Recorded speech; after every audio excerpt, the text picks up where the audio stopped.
everybody. So for our second week discussion, I will choose to answer the third question under effective business writing.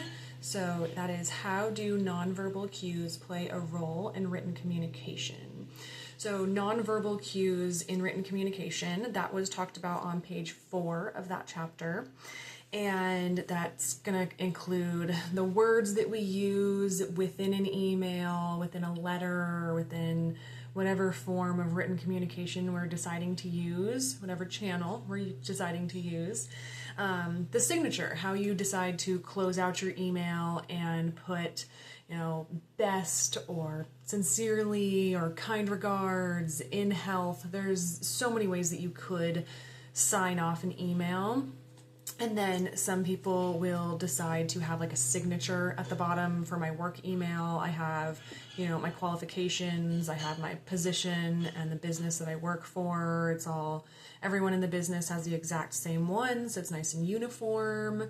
And I think that can really give off a feeling of being confident and being organized, and when people don't have to go in and make all their different changes to their own email, it just looks a lot better on the company when they have everything just nice and lined up for everyone who comes into a position. It makes it easier for training, and it just looks a lot more professional and a lot more clean when you're sending emails out to people. And like the words you use as well, the types of language that you're going to decide to use. I would never email a client back or a potential client back and use colloquial language and just be like using abbreviations, LOL, OMG, things like that. That's not going to come off very well. It's not going to look professional by any means. So there's quite a bit on how those nonverbal cues within a written statement, email communication come through to your reader. And you just want to be aware of those so you're not making yourself look bad unintentionally. And the second question I wanted to answer from effective business writing is the fourth question here, which is explain the importance of clarity and conciseness in business writing as described in the chapter. So that one was on clarity and conciseness, was page 12 in that first chapter. And so that just goes into why is it important to have a clear message and be concise with it, being able to get a lot of information into a short paragraph, not having run-on sentences and having this novel of an email for my employees to read, because likely they're going to skip over a lot of it and it's going to be missed information that maybe held a lot of value. Maybe there was something that they needed to do within that email that they're just skimming over, so they're just not going to have that information. It's a lot easier when, even from my manager, when they can send something clear, concise, hey, this is what I need you to do. I need it done by this date, and boom, there you go. Got all the information, got what needs to be done, and you can go and do it. Instead of sitting there, well, should I do it this way? Should I do it that way? What if they want this? What if they want that out of it? And just having that clarity included in your written communication and getting right to the point when you need something instead of beating around the bush, or maybe you're nervous about asking them to do something. Or a good example would be, I have an instructor who we needed to get rid of the class that she was teaching. And so it was an uncomfortable conversation. You never want to tell someone that, oh, we don't need you anymore, but it has to happen. In a manager position, you have to do it. And out of respect, I do that in person. I don't just send a text message, oh, hey, don't come back. It's more like, hey, let's figure out something else where you can do really well in. Maybe this just isn't your calling and this isn't your strong suit. Let's figure out what that is and do that for you. And off of that one, how do these apply, or how do you apply these concepts in your own work? Well, I kind of gave an example right there. Be specific and use examples from your experience. Yeah, I have to be clear and concise with my employees all the time. Just earlier today, I had to send out an announcement to my employees telling them that, we need to be making sure we're tracking numbers for our classes. And I left it at that. I'm not going to say, write down everyone's name and make sure you're talking with everybody and, make sure you do this and that and you're cleaning afterwards. It was just clear, concise. Hey, make sure after classes you get a head count, or even before you start the class, get a head count, write it down so that we have that information so I can plug that into our spreadsheet. So there's a lot of different ways that I use that clear and concise communication to make sure that my employees understand what I'm telling them and they aren't left guessing and wondering what should I do to satisfy the need that my manager is asking.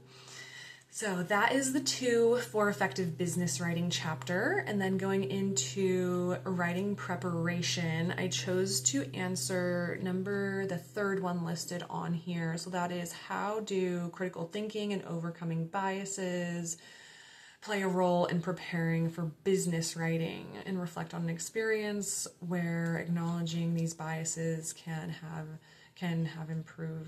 have improved your writing process. So having bias is, in my line of business, being a fitness instructor, being a personal trainer, everyone comes with their own biases. Everyone, just the way that they grew up, are going to form opinions based off of the people that they were raised around and what they observed. And as adults, we can choose to let go of those biases. We have full control over our own thoughts and our own judgments. And if we find something that is not right in our mind or with our morals or ethically to us, it's good to change what you believe in and change your biases. And, something as simple as, I work for this company, so I'm going to promote them. I'm going to feel good about them. I'm going to think that they're better than the competitor. And that would be just a really simple bias. But it goes deeper than that within jobs, especially when you're working with humans one-on-one. We all kind of have these, I guess you could call them, stereotypes or perceived notions on people. And so that is something that you have to put to the wayside. That's when you're working one-on-one with people, there's no room for bias. You can't sit there and say, I don't want to work with this person because they went to this school and that makes me think that they're going to react this way, or whatever that may be. And, overcoming biases it can be difficult, especially if you were raised on a certain belief. But I truly believe that everyone becoming an adult, you can think for yourself and you can change those. You can get rid of biases that you were taught and form your own opinions and really evaluate what are my morals and how do I want to live my life, instead of choosing to hold on to personal biases. And let's see here. So after that one, process, and so reflecting on an experience where acknowledging these biases could have improved your writing process. Being aware that if you're writing to a certain company, you're sending out an email, maybe I had to partner with a company that I don't have a great experience with. Well, I need to set that aside while making business communication, instead of, maybe I had bad service at Lululemon one time, and so I don't want to have a great conversation or productive conversation with their manager or representative who I get in contact with to schedule events and have my instructors go in store and do yoga classes, bar classes, Pilates, whatever it may be. So it's just setting those things aside so that you can come off professional and clear and concise, relating back to the last chapter. And my second question that I wanted to answer on the written preparation chapter was the very last one, the 7th one, which would be Oh, and if I didn't mention, the critical thinking question was on page 4 of that chapter. So then my next one, channel for communication. So discuss the importance of choosing the right communication channel for a business message. And that was, so all the different channels for communication there was a big table on pages 13 through 16. And it had all the different types of communication that you could choose to use to get a message across in written communication. So reflect on a time when the channel you used impacted the effectiveness of your message and explore alternative channels that could have been more effective based on this chapter's information. So this is a good one because I'm constantly in communication with my instructors. And so I have about 30 instructors that I manage, and they work hours that I'm not there. So if there's an evening class and something's going on, they may shoot me an email, or if I need something from them, then I send an email. It's kind of the first line of communication for us. If things are a little bit more urgent, then we jump into text messaging. A good example would be this morning. I had an instructor who was about to teach a class. She sends me a text message. Are you in the building? The speaker's not working. I can't get my phone to connect. I can't get the music to play. So I was able to immediately run down the stairs, get down there, and help her figure it out so that they could have a successful class. And so, but if she would have sent me an email, or if she would have, left me a note after class, then that would not be very productive. That would, maybe I'm not on my email, maybe I'm not at my desk, maybe I'm not seeing that immediately. Or if she left a note, then it's just kind of letting the whole class bypass having this big problem that I could have been there to help with.